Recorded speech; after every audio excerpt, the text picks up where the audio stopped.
Hello. Welcome to another episode of our live stream, My Journey to the Trinity. Happy to be with you. Happy you could be with me. Welcome, Abla. Hello, Jack Ray. Hello, Regards Story. And God bless you guys. Um, I use that eggs picture because I did not have the picture that I used for the for my announcement. So I know that was a real big hit with Tiger. Tiger really appreciated this picture yesterday, and so I thought I'd show it again. I'm borderline delirious, man. So, dude, the news is just unbelievable, man. It's been non-stop today. And so somebody yesterday asked that I do something about Ezekiel chapter 38 and 39. And in all honesty, it really is the topic. I've been talking about it for years. Like, I learned it from Chuck Missler, who was talking about it in the 70s. In the 70s, he was talking about it. And now we're actually seeing it. It's actually materializing, coming to pass. And there's some differences between what it says in Ezekiel 38 and 39 and the situation right now. So yeah, I really love listening to his. I used to listen to them all the time when I lived in the Gaza Strip.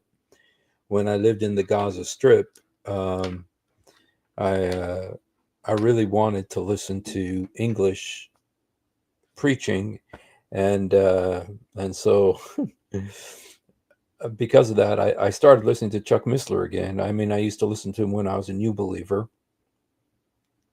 Yeah, and then so anyway, I got to, and then the Lord opened the door for me to actually meet one of the people who helped found the ministry that really promoted him. It was called Firefighters for Christ, and so I actually got to meet one of the founders of that ministry, which still exists today, Firefighters for Christ. And so anyway, I actually became really good friends with them. So anyway, I thought, okay, let's do something about Ezekiel 38, 39. I actually was on Father Zechariah's channel today. I actually talked about it. Let me just show it to you. Just not that I think you don't believe me, but before we do though, this is the most famous woman in the planet Earth today. She was talking about Allah and everything. And I know you guys saw this already. This is the state-sponsored Islamic regime news station. She's like the Katie Couric of Iran. So.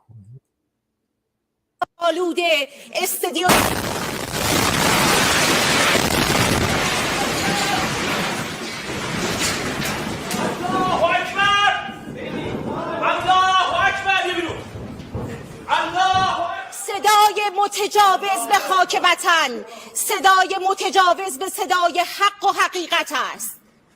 آنچه که ملاحظه کردید، صدایی که شنیدید، فضای غبارآلوده استدیو.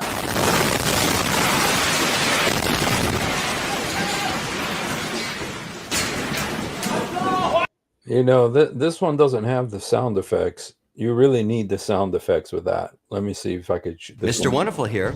My friend Howard Marks is the... Okay, just a second here. Let's see if this one has the sound effects. Because that one didn't have the sound effects. فضای غبارآلوده استدیو.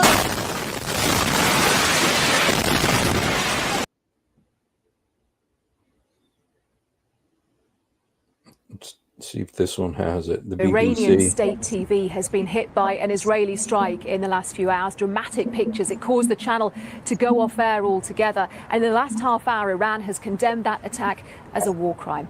It came shortly after Israel issued an evacuation order for a large part of the Iranian capital, Tehran, saying it had plans to strike military. Iranian state TV came under attack during its live coverage.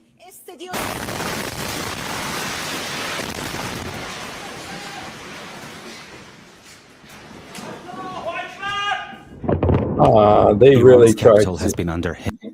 they really tried to let me see. باشید آنچه که دیدید صدایی که شنیدید صدای متجاوز به خاک وطن صدای متجاوز به صدای حق و حقیقت است آنچه که ملاحظه کردید صدایی که شنیدید فضای غبارآلود استودیو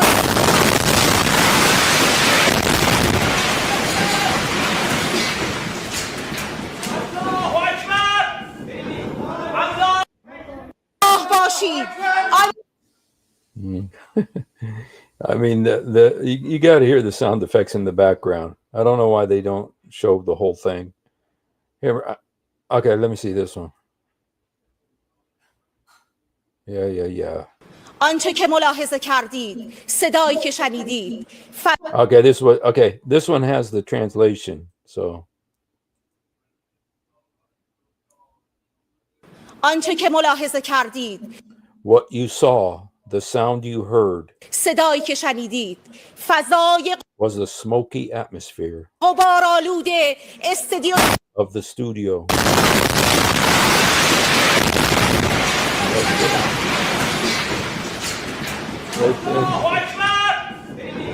I think you don't hear the guy in the background. Allahu Akbar. I don't know why it's not playing the whole thing with the sound effects. Let me see this one. باشید آنچه که دیدید صدایی که شنیدید صدای متجاوز به خاک وطن صدای متجاوز به صدای حق و حقیقت است آنچه که ملاحظه کردید صدایی که شنیدید فضای غبارآلود استودیو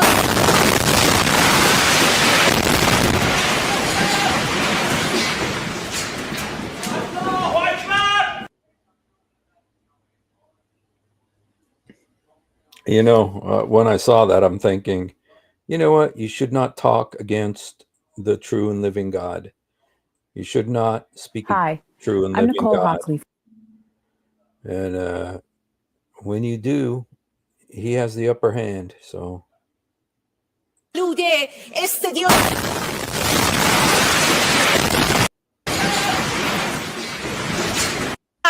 صدای متجاوز به صدای حق و حقیقت است آنچه که ملاحظه کردید صدایی که شنیدید فضای غبارآلود استودیو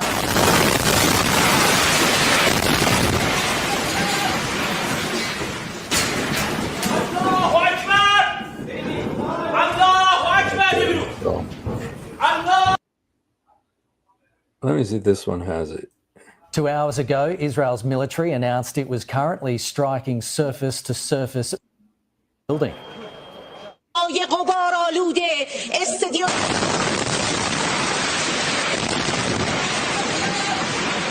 They tried to downplay. Israel's President Isaac tried to downplay when the guy's yelling, Allahu Akbar, Allahu Akbar. So, yeah, that was a, she was preaching and saying, you know, all this stuff. But, yeah, I'm sure you guys watched it. It's the most famous video in the world today. It was even on the top. It was the top story on the New York, even the wicked, evil New York Times had it as their top story today. For a while, at least. I don't know now. You know, I'm not sure now if they changed it. But you know, you don't. The God of Israel is the true and living God. Okay, they do have it here in. Let me see if I could show this one on the New York Times, because I think the New York Times has the translation. And so I know you guys have seen it a billion times already, but this one has the translation. Let's see. Okay.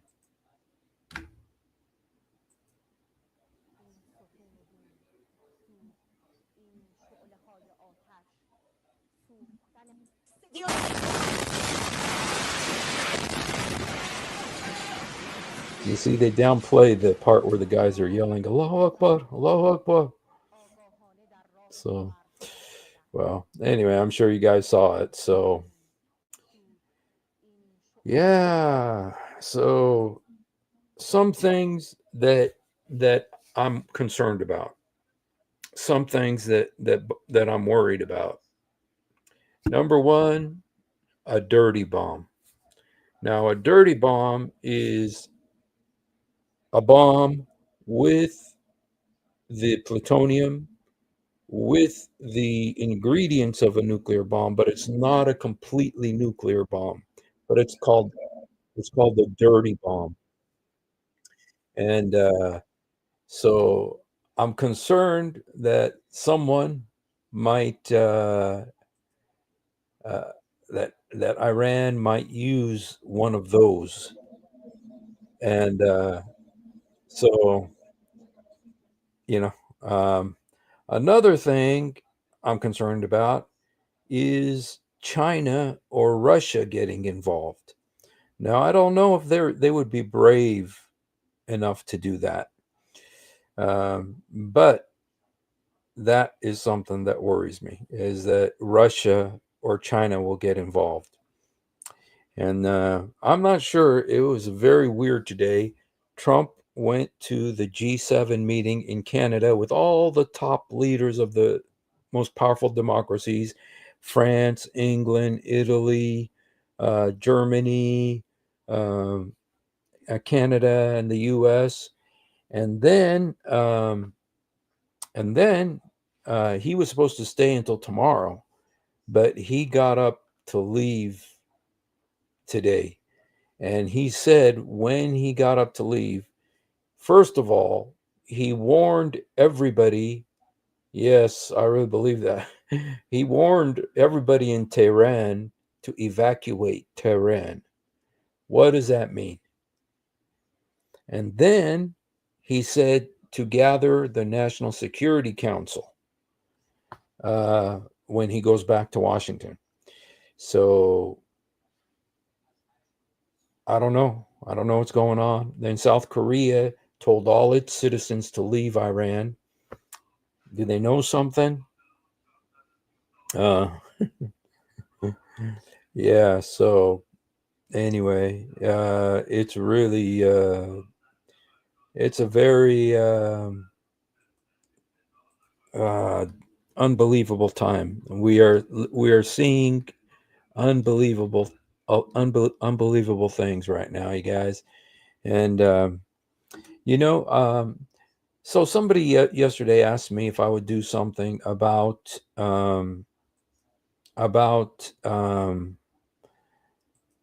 Ezekiel 38 and 39, and I've done it so many times, I know, and so but I think it is very relevant to do it.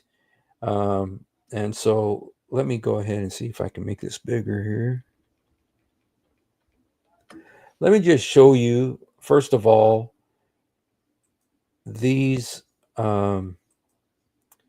This is in Ezekiel 38. These are the countries mentioned in Ezekiel 38. You see, here's Israel, okay? And it says that Magog, which many believe to be Russia, is going to come. And God says he's going to drag Russia back to the Middle East because he has business to take care of with them.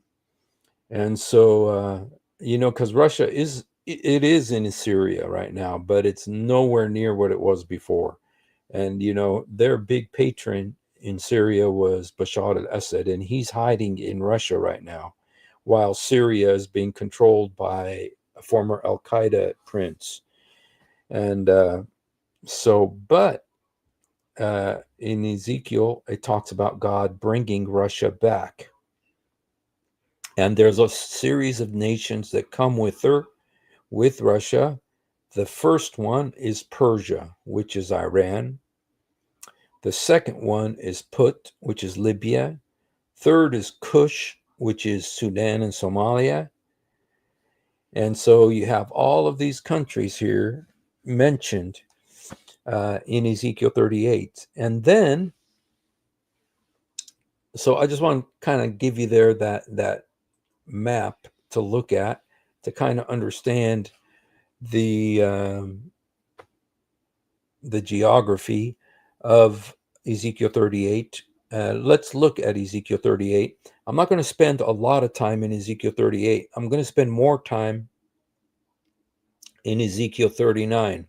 Now, Ezekiel 38 is about the war that happens. Ezekiel 39 is about the cleanup after the war. There's a whole chapter about the cleanup after the war. Chapter 38 is about the war. Chapter 39 is about the cleanup after the war. So let's just look real quickly at Ezekiel 38. Excuse me. And by the way, you guys, if you're interested, I wrote a book about this, and if you want to go buy it and make me rich, you know, if you buy the book, I'll get about 50 cents. So don't think I'm going to be getting rich off of this. But if you want to, it will. It's always nice when you sell a book. So I wrote a book called Magog, Mahdi, and the Mark of the Beast. It's available on. It's available actually. It's available as a paperback, and it's available as a digital book. It's available as both. Okay, and here it is. It's called Magog, Mahdi, and the Mark of the Beast. And it has the biblical prophecies of Christ's soon return. And so it's not that much, you guys. Go buy it. Buy a bunch of them and give it to all your friends so that I can be rich. I'm not going to be rich. I don't care how much you buy. I'm not going to be rich from it. But it will help me out if you do buy them. So please do buy my books. So anyway, but most of the stuff I'm going to share is in this book. So YouTube is censoring something? Really? I won't be surprised.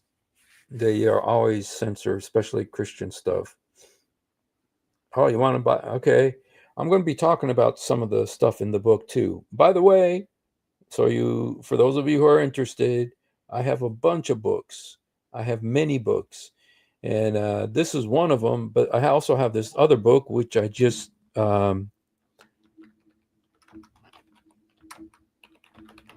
this one I just published.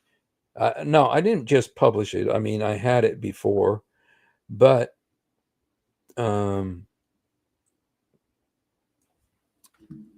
was just it was previously just a digital book, whereas now it is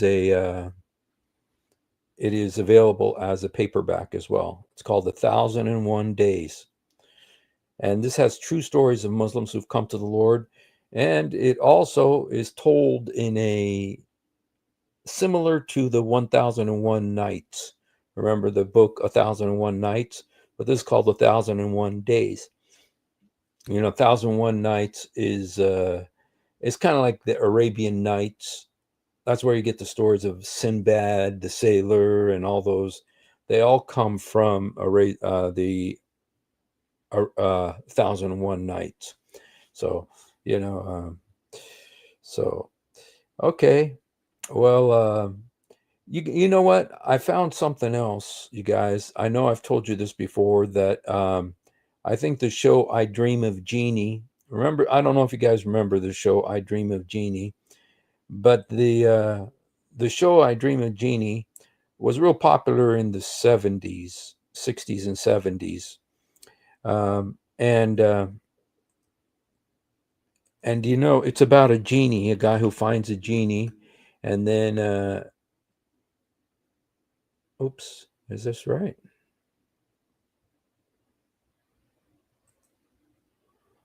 Oops. Okay. You know what? I don't want to get too lost, go too far off. Maybe if at the end we can talk a little bit about it, but we'll go back and talk about it. I really think there's a lot of Islamic influence in that show, and I bet somebody was paying them. I bet somebody was paying them to put the Islamic stuff in that show. Okay, so there was a competing witchcraft shows in the 70s. It was actually 70s, 60s, 70s. And there was competing witchcraft shows. There was a show called Bewitched with Elizabeth Montgomery. And that show was so popular, it went on for like 8, 9 seasons.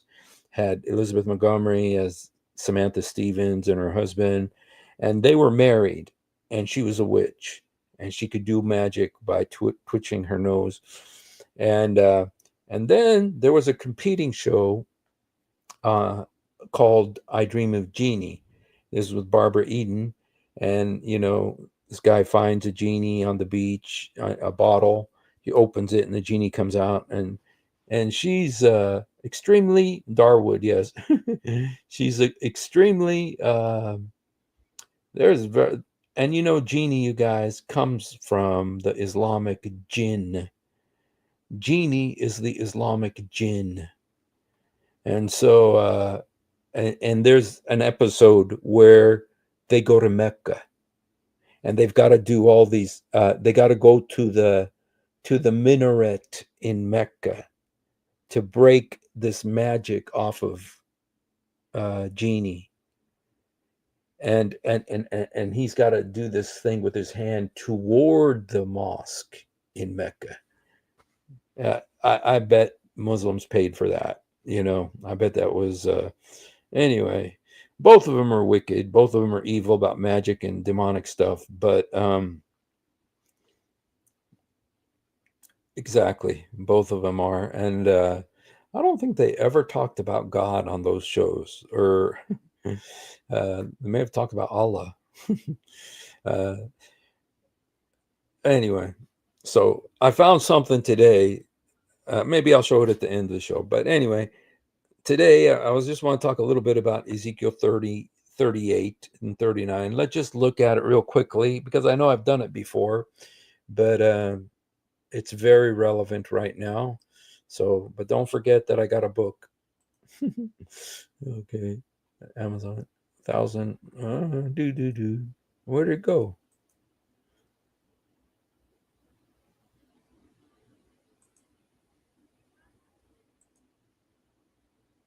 Okay.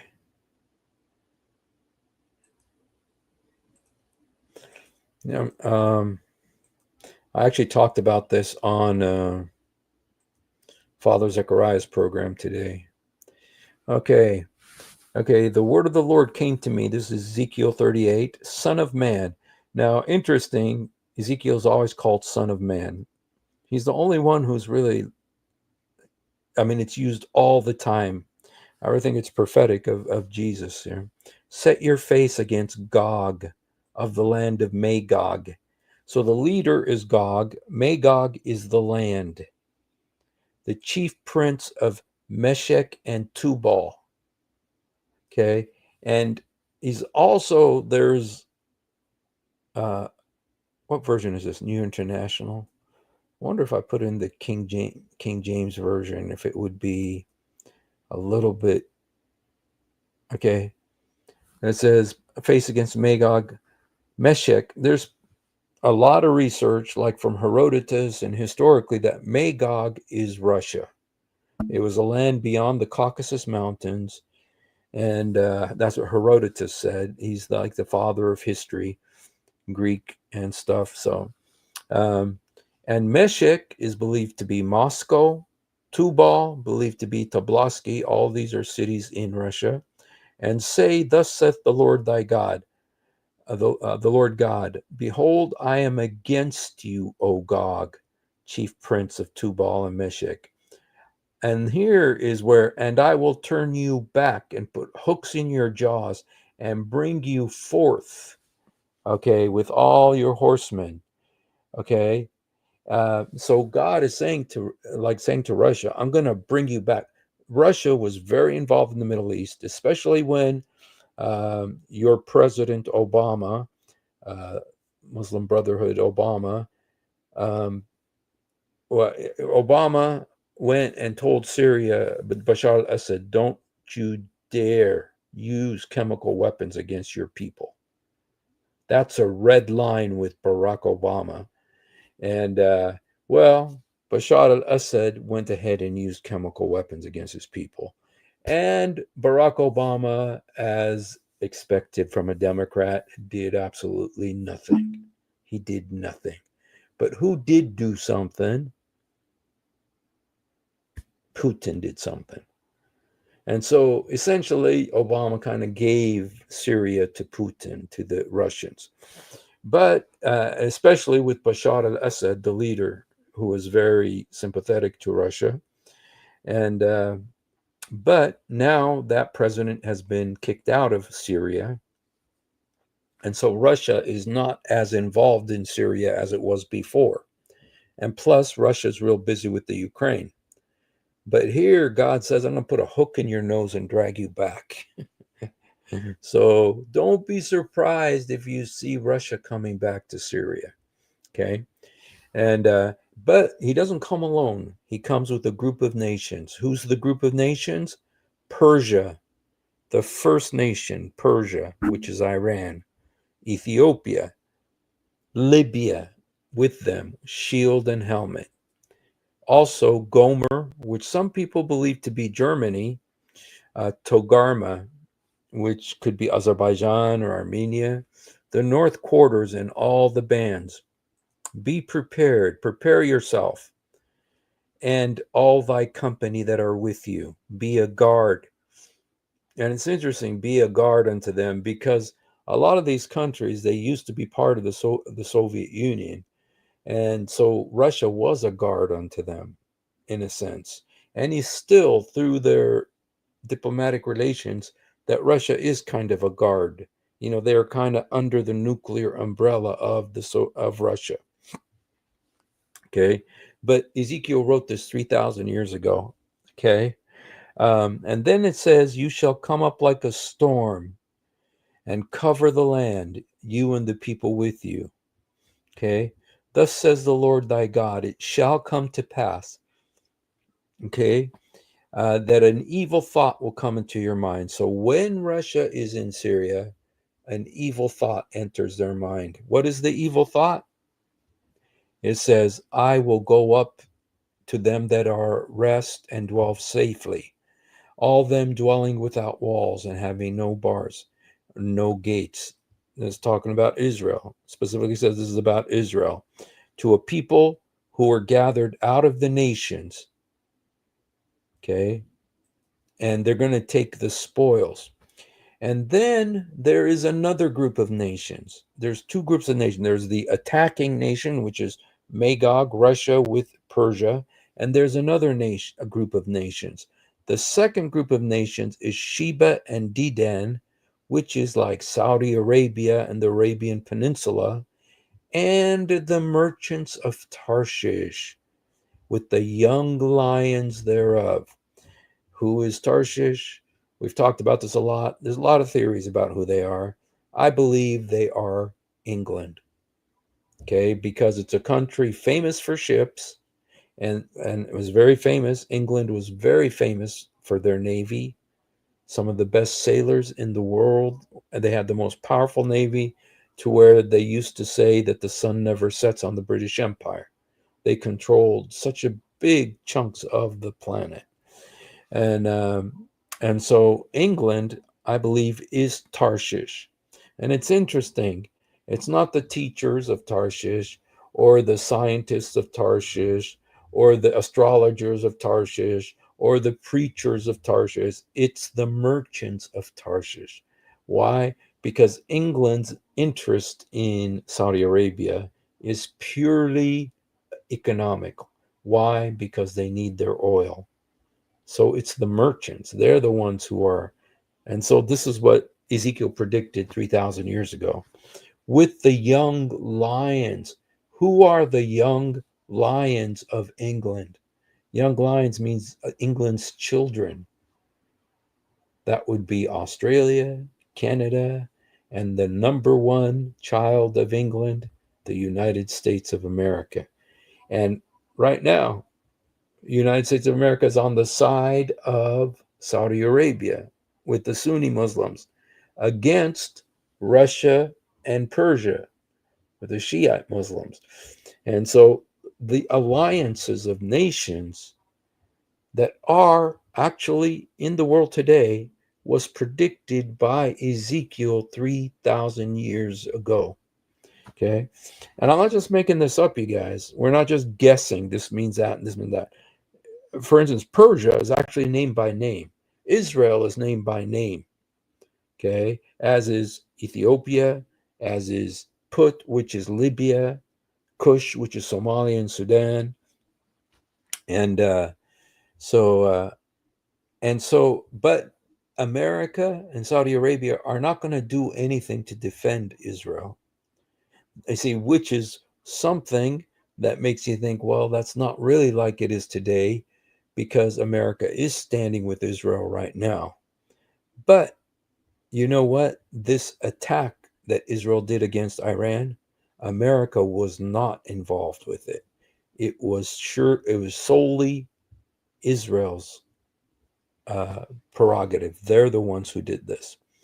So anyway, so they come to attack Israel, and then it says that the Lord himself gets involved, defends Israel, and overthrows Magog. Okay, so now let's go to chapter 39. Okay, now chapter 39 is about the cleanup after this war. 38 is about the war. 39 is the cleanup after the war. And it is unbelievable, man. Really. This is 39. Okay. Therefore, son of man, prophesy against Gog and say, thus says the Lord God, I am against you. I will turn you back, but the sixth part of thee, and cause thee to come from the north parts unto the mountains of Israel. I will cast the bow out of your hand, and your arrows to fall out of thy right hand. That doesn't necessarily mean just bows and arrows, but literally like missiles and projectiles and bullets and all of these things. Okay. You will fall on the mountains of Israel. You will fall upon the open field. I have spoken it, says the Lord. I will send fire on Magog among them who dare dwell carelessly in the isles. They shall know that I am the Lord. Now, who is it that dwells carelessly on the isles? That means isles there. It means on the coastlands. And you know which country in the world has the most coastlands? The U.S. They dwell carelessly on the coastlands. So I will make my holy name known in the midst of my people Israel. And then there's this amazing prophecy here. It says, then they that dwell in the city shall go forth and shall set on fire and burn the weapons of Magog. So they shall not need wood out of the field, neither to cut down any of the trees of the forest, for they shall burn the weapons with fire. Okay, now give me a few minutes just to explain this. And this, again, is in my book, Magog, Mahdi, and the Mark of the Beast. But when it talks about them burning weapons, they're not going to burn a military tank. They're not going to burn a helicopter. They're not going to burn M16. They're not going to burn a Kalashnikov. They're not going to burn, rifles. How do you burn a rifle? But, so what is it talking about? What kind of weapon can you burn? There is one weapon that you can burn, and it is the reason Israel is hitting Iran right now. it is nuclear weapons, because they have in them uranium and plutonium. You can take that uranium and plutonium from those weapons, put them in a nuclear reactor, and produce electricity to warm your house so that you don't have to go cut any trees down to warm your house. That's exactly what Ezekiel says here. 3,000 years ago, he wrote this. And you guys, you know what? 1/10 of the electricity in the United States of America today is produced from old Soviet era nuclear weapons. You know, when they did those SALT agreements, when they said we're going to reduce our nuclear weapons and from 39,000 to 30,000. Well, they had those 9,000 bombs and they had plutonium in them and uranium. So what did they do? They took that plutonium, and America uses that plutonium in its nuclear reactors, and it produces 1/10 of the electricity that America needs. And they warm their houses that way so they don't have to cut down trees, like Ezekiel said 3,000 years ago. A phenomenal prophecy, okay? And then it says, after this war, it says, for 7 months the house of Israel will be burying them, that they may cleanse the land. How many people are dead if you take 7 months for all the people of Israel to be burying them? I mean, this is a lot of people. And I think this indicates that this is a nuclear war that happened here. And the people shall bury them. But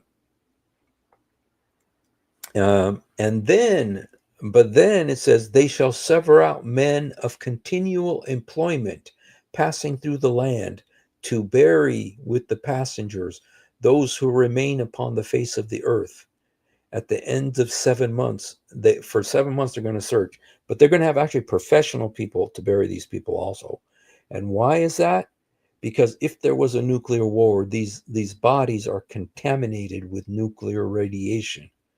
And if you touch it, you can get the radiation. So you need to have people who are wearing the right protective gear to where when they touch these radioactive bodies, they don't get the radiation. Okay, so here's look how he says it again. Okay, and they shall sever out men of continual employment. Okay, to search upon the face of the earth, to search, to bury these bodies. And then look what it says. And the passengers that pass through the land, when any seeth a man's bone, then shall he set a sign by it, and the buriers have buried it in the land of Ham and Gog. Now, this is really a trippy prophecy. So if they're going through the land and they see a bone, here's a bone, here's a bone. They see a bone, a human bone, they don't touch it.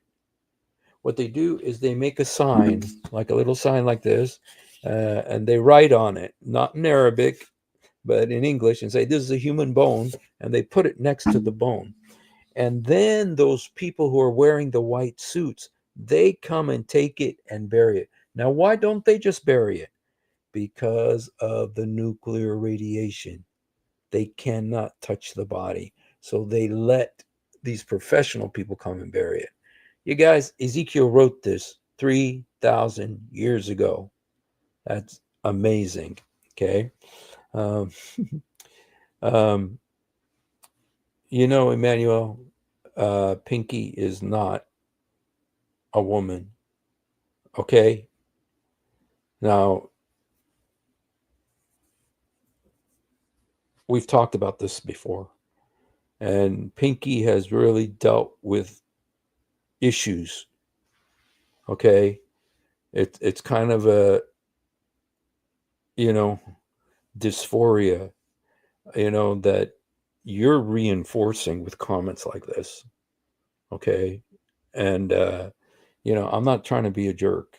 but I just need to be honest and speak to you, to speak about this. So dysphoria. Okay. All right. So the unbelievable stuff here, man, just unbelievable stuff. It's almost like reading Chuck Missler said it's almost like reading uh, the IAEA, the International Atomic Energy Commission handbook of what you're supposed to do after a nuclear war. It is so unbelievably accurate. This is unbelievable. Okay. And then it says, and also there shall be a city called Hamona, and they shall cleanse the land. Now, you guys, this is just my own craziness. But this city called Hamona is in Israel somewhere. Okay. And it's near the place where they're going to be burying all these bodies. And you know what's interesting? Israel's big nuclear reactor was built in the 60s with the help of France. Because France, wimps and cheese-eating surrenderers that they are. Oops, just kidding. I'm part French, okay, so, I got the right to be racist against them. Cheese-eating surrenderers. No, just kidding.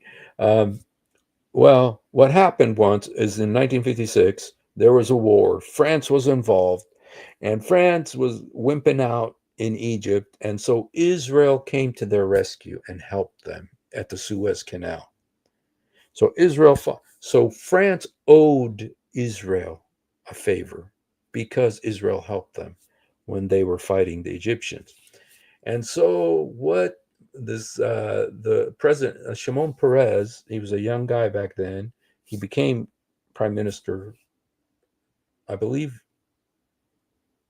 not too long ago.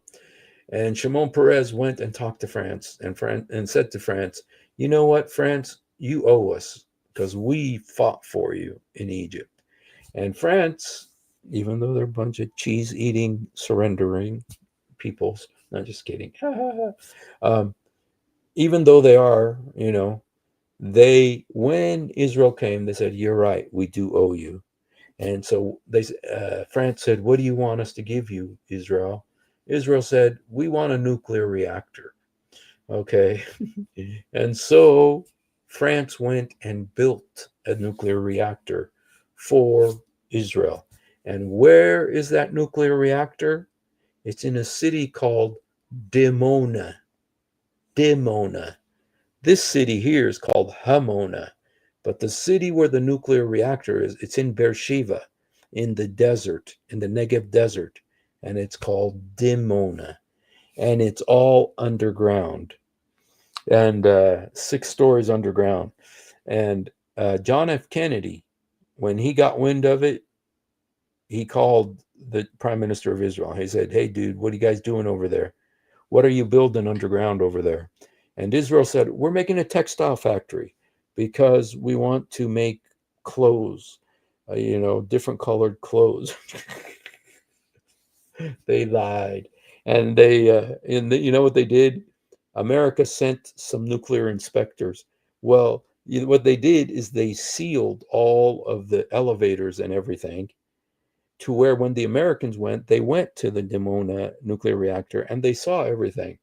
Okay, but there was no doors or anything else or elevators or stairs going downstairs because all the dirty work was being done underground. They had a 6th floor Dimona. I could actually show it to you. There's actually a video of it. Let me show it to you. But that's so they did the inspection. They did the inspection, and the Americans said, oh, okay, great, we saw the place. And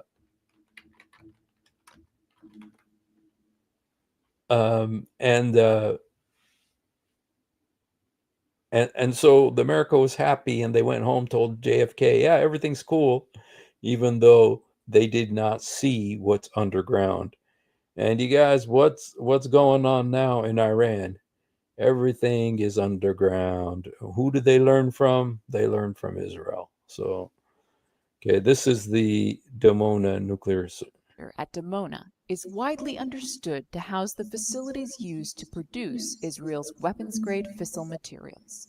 Located approximately 25 miles southeast of Be'er Sheva, the facility has been surrounded by secrecy since its inception. It is believed to include conversion facilities, enrichment facilities, a research reactor, and plutonium reprocessing facilities.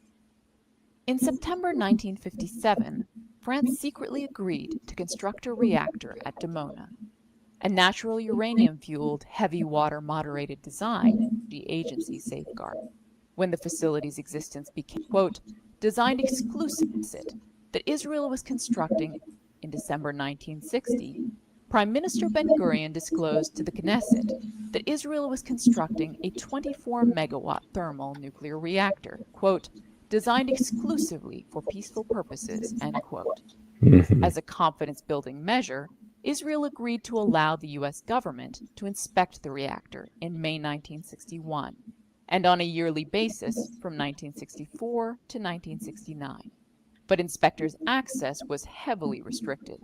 Inspectors never positively uncovered evidence of a weapons program, but Israel is widely understood to have developed its first nuclear devices in the mid to late 1960s. In 1979, Israel added enrichment facilities to the Negev Center. The extent and success of its gas centrifuge and laser isotope enrichment activities remain unclear, but are believed to be small-scale. In 1986, the world got its first and only look inside Dimona. A lower-level technician at the facility, Mordecai Vanunu, took some 56 pictures from inside the plutonium separation facility and released them to London's Sunday Times. Subsequent interviews with Vanunu yielded much of the information publicly known today means an official released. So anyway, that right there, so that's Hamona. Ezekiel 39 talks about a city called Hamona. That's called Dimona, and it is the place where nuclear weapons are made in Israel. And Israel's believed to have up to 400 nuclear weapons. It was the number 6 nuclear country in the world, and they have and Israel has a policy called nuclear opacity, which means they never say they have nuclear weapons, and they never say they don't. It's the world's worst kept secret. Everybody in the world knows that they have tons of nuclear weapons, but they never did a test. They never did a test, and they never came out and said we are a nuclear country. There was an agreement between Richard Nixon and Golda Meir, and Golda Meir, Richard Nixon asked Golda Meir, "Do you guys have Are you guys making nuclear weapons?" And Golda Meir said, "I won't say anything if you don't." And ever since then, it's been the policy of Israel not to say they have nuclear weapons, though everybody knows they do. And they've never used their nuclear weapons, even though they did do a test once. And it was when Jimmy Carter was president. It was called the Vela test, if you want to read about it. They did it with South Africa, because at the time, South Africa was also helping Israel, and Israel developed a nuclear weapon for South Africa as well. South Africa eventually gave up its nuclear weapons. So anyway, this is what Ezekiel 38 and 39. And you guys, what's happening in Iran right now? The reason for what's happening in Iran right now is because of plutonium, about nuclear weapons. That's all this is about. Israel has done an amazing job keeping other countries from getting nuclear weapons. The first country that was going to get a nuclear weapon that was like on the brink of getting it was Iraq in the time of Saddam Hussein. In 1981, they had a nuclear reactor called Osirak, and Israel went and bombed it, destroyed it. Okay. And then Syria was, with the help, I believe, of North Korea, was building a nuclear reactor. Israel went and bombed it. And now Iran wants to have one. And Israel is going there and bombing it. So Israel is very exclusive about having the bomb, and they don't want nobody around them to have it. In fact, there's a name for Israel's nuclear policy. Israel says it'll only use their nuclear weapons as a last resort. And the name of their policy to use nuclear weapons is called the Samson option.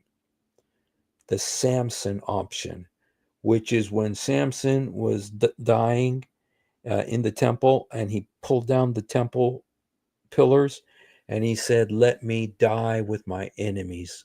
And if countries turn against them, they will use the nuclear weapons, but it's like they're going to die, but they're not going to go alone. They're going to take their enemies with them." And so, this is a lot of what's happening now is exactly because of this. They didn't let Iraq have nuclear weapons. They didn't let Syria have nuclear weapons. And now they're not letting Iran have nuclear weapons. So that's what all of this is about. And it's all in Ezekiel 38 and 39. Go read it. And you know what? You know what's interesting too? And when you watch this video with this lady, you kind of see it, is that God says the reason he does this is because he wants the nations to know that he is the Lord. It says, then they will know that I am the Lord. Then they will know that I am the Lord. I don't know how many times it says that in the book of Ezekiel, but it is one of the most common phrases in the book of Ezekiel. It says, then they will know that I am the Lord. And this is so, it looks like, God's doing favoritism and stuff. No, it is to protect his people, but it's also so all the nations will know that he is the Lord. And when you watch that video with that lady today, talking about the Islamic glories and how Allah's going to protect and and all this stuff, and then there's this explosion, and then you say, wow, their God was not strong enough to prevent that. And who's the true and living God? It's the God of Israel, the God of Abraham, Isaac, and Jacob. And so that's, you guys, is what is going on right now. And it's all about the nuclear weapons. Israel has them. Everybody knows it. They might have like about 400, making them like one of the top, up there with the Europeans. The number one nuclear weapon country is actually Russia. They have more nuclear weapons than America. The next one is America. After America, it's, I believe it's China. Okay, Russia, America, China, and then England. England has more nuclear weapons than France, but then it's France. France has a lot. And then Israel, it's like number 6, and then India, and then Pakistan. And so all these countries have nuclear weapons now. And so I've heard Israel say, I've heard that Israel has said this. I haven't heard it, but I heard that it was said, is that Israel, once it's done with Iran, is going to turn its eyes towards Pakistan. Okay. And one way that Israel could attack Pakistan is through India. Because, India, the weapon that they had, their nuclear weapons were originally an Israeli design. So Israel helped India become a nuclear power. So anyway, guys, that's what's going on right now. That's what's behind it all. So, yeah. So, do we have any Muslims who would like to come on? Yeah, India is very much, they got a lot of demons to deal with over there. So let's just look at the news. Let's just look at the news real fast, see if anything has happened.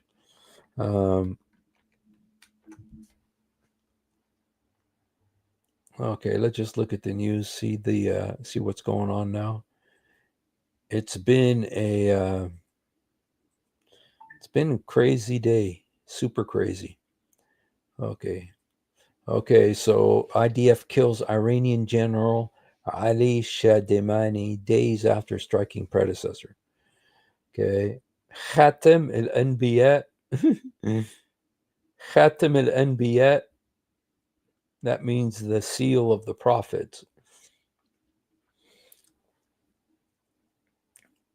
Okay.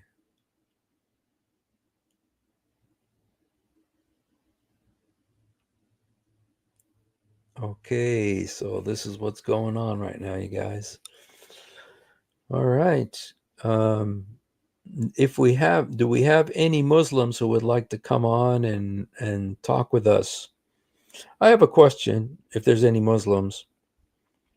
Why does the Quran allow a man that if he's married to a woman, but he hasn't had sex with her yet, that he can have sex with her daughter, according to the Quran? If there's anybody who can answer that, here, let's watch this lady again. On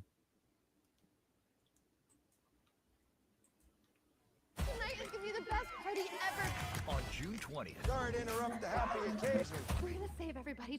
که شنیدی صدای متجاوز به خاک وطن صدای متجاوز به صدای حق و حقیقت است. آنچه که ملاحظه کردید صدایی که شنیدید فضای غبارآلوده استدیو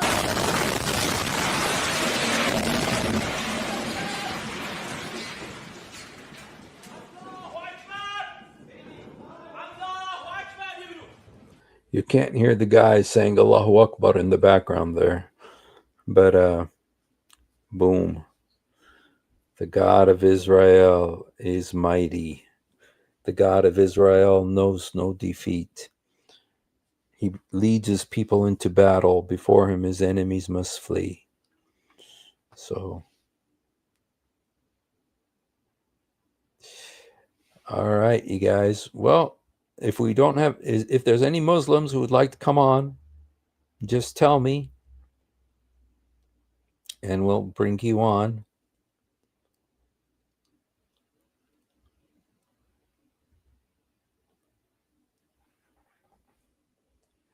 I'm not sure about that, Abla.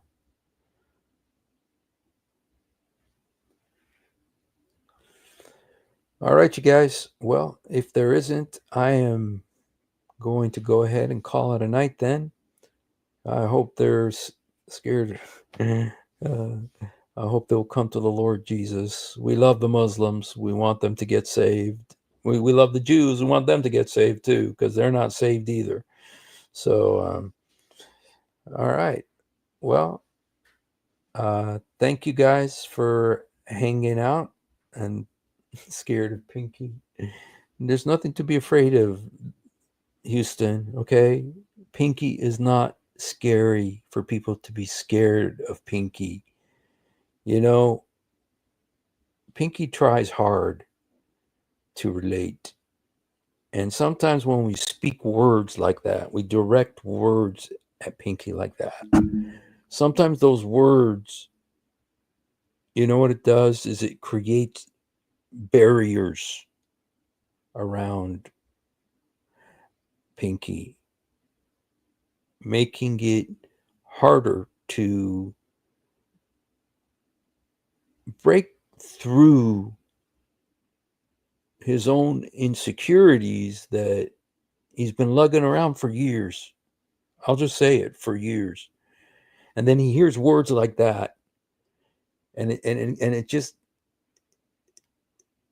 it it takes so much effort to penetrate, to break through those insecurities. And sometimes when you hear words like that, like what Emmanuel Shahid, I don't always want to rag on Emmanuel Shahid, but it's really his fault, if we want to really be honest about it. And so, we need to encourage Pinky to get through and to press on. So, of course, Pinky's a guy. My goodness. This is really turning into an issue. And all right, you guys, thank you for hanging out. And if you haven't done it, please do it now. Jesus, help me. Jesus, forgive me. Jesus, come into my heart. By the way, I shared this stuff about Ezekiel 38 and 39 on Father Zechariah's channel today. And when I was done, Father Zechariah said to me, he said, I just want to tell you one thing. He says, none of this is going to happen until we've been raptured out of here. He says, this won't happen until the rapture. So I said, okay, I'm all for that. So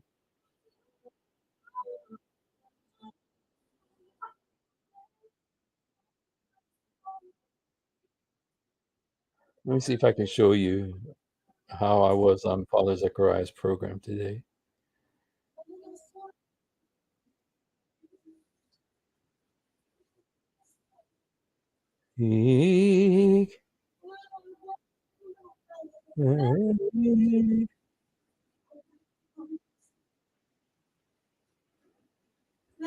Okay, I'll show you when I was with Father Zechariah.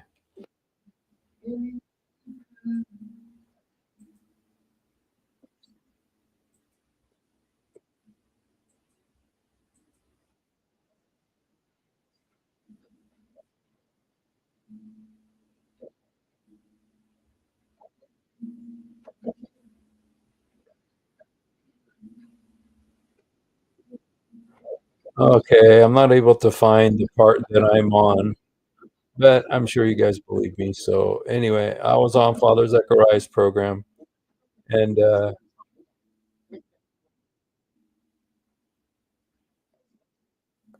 so okay. All right, you guys. Well, thank you for hanging out with us, and have a blessed night. We love you, but most importantly, much more importantly, Jesus loves you. So have a blessed night. Thanks for hanging out.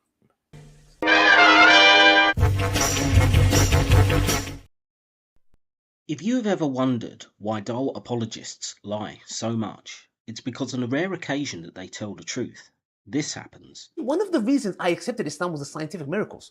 I'll be honest with you. And now we know that this whole scientific miracles was absolute nonsense. You're going to have to repeat that. Now we that the standard narrative has holes in it. That's what I'm going to say.